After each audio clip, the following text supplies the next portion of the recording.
So guys, welcome back to Prof. Linus Academy. So in this YouTube channel, like I said before, I'm posting majorly videos on government topics that's going to help students to be able to pass all their government videos with ease.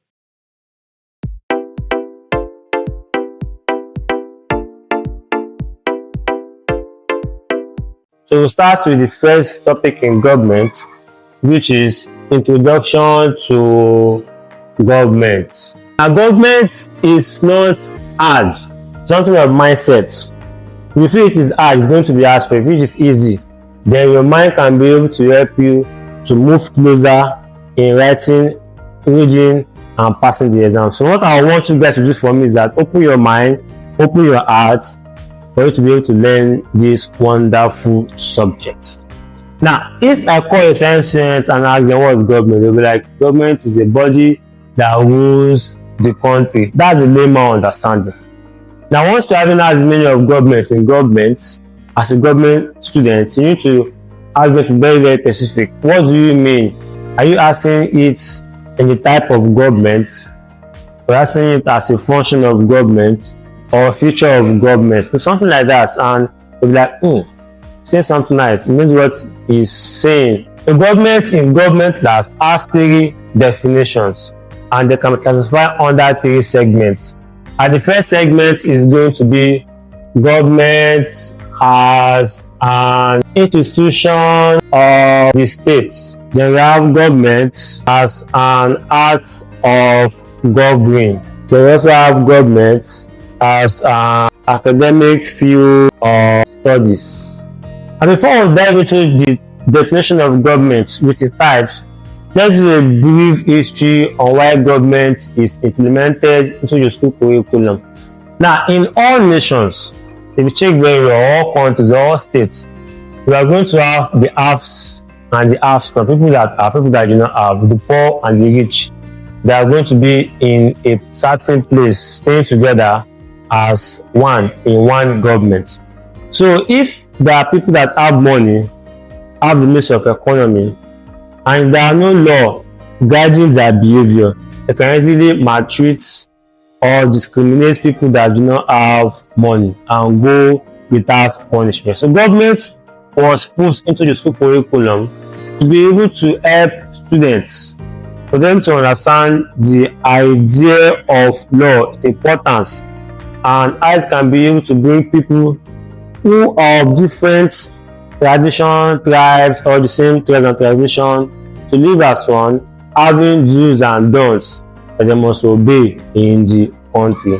Because without government, we are going to experience what we call anarchy. Anarchy here means a state of lawlessness. When there is no law in the country, it is called anarchy. Back to the types of governments. Government has 6 definitions, and everybody normally asks questions on this. They are writing WAEC, GC, and NECO. You see it in your theory section. Now, another good news is that after every video I'm posting on this YouTube channel, I will post a PDF file where you can check it out and can be able to solve some questions from the past question, either WAEC, JAMB, that you'll be writing.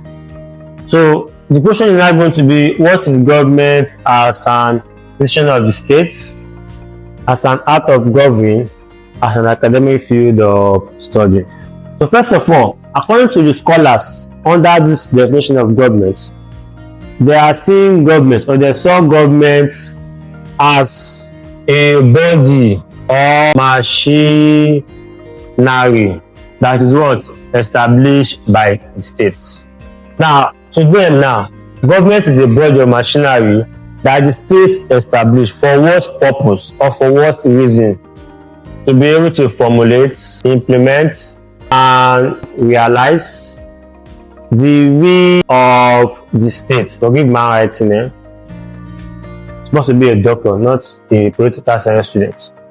So according to these people in this school of thought, they define government as a body or machinery that is established by the states. It means that government is a body that the state established to carry some certain functions in the country.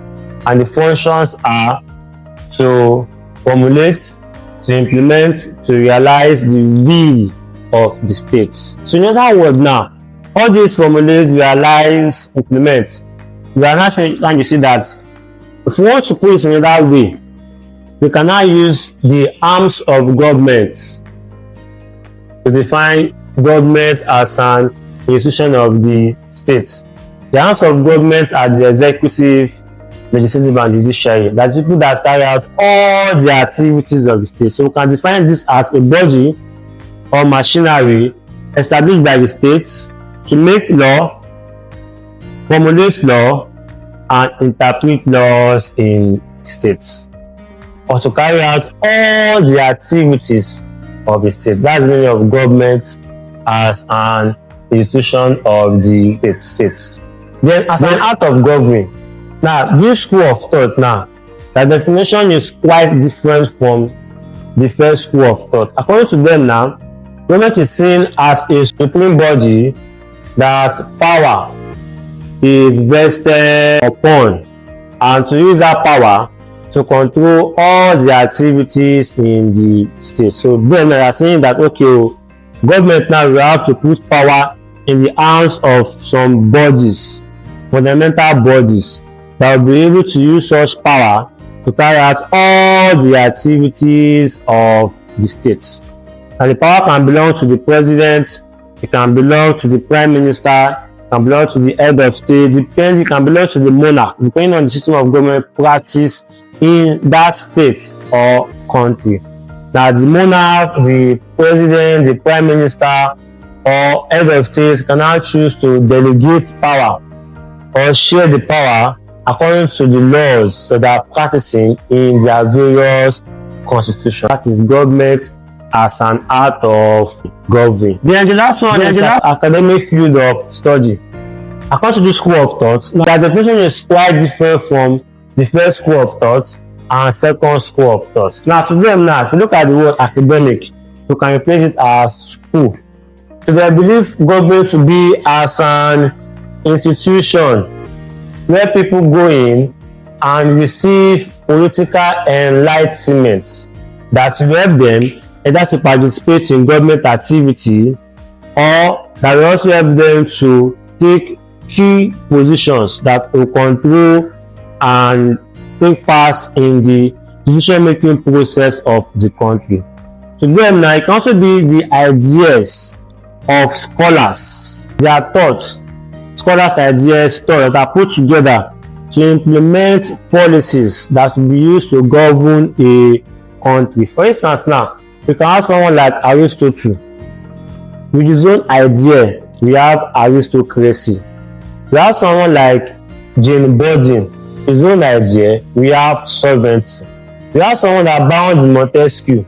His own idea, we have separation of power. We have someone like Abraham Lincoln. Then we have modern democracy. Now, all these are the ideas of scholars put together to form system of government, policies of government, concepts of government, principle of government that will be used to be able to control the activities and the behavior of people that are staying in the country.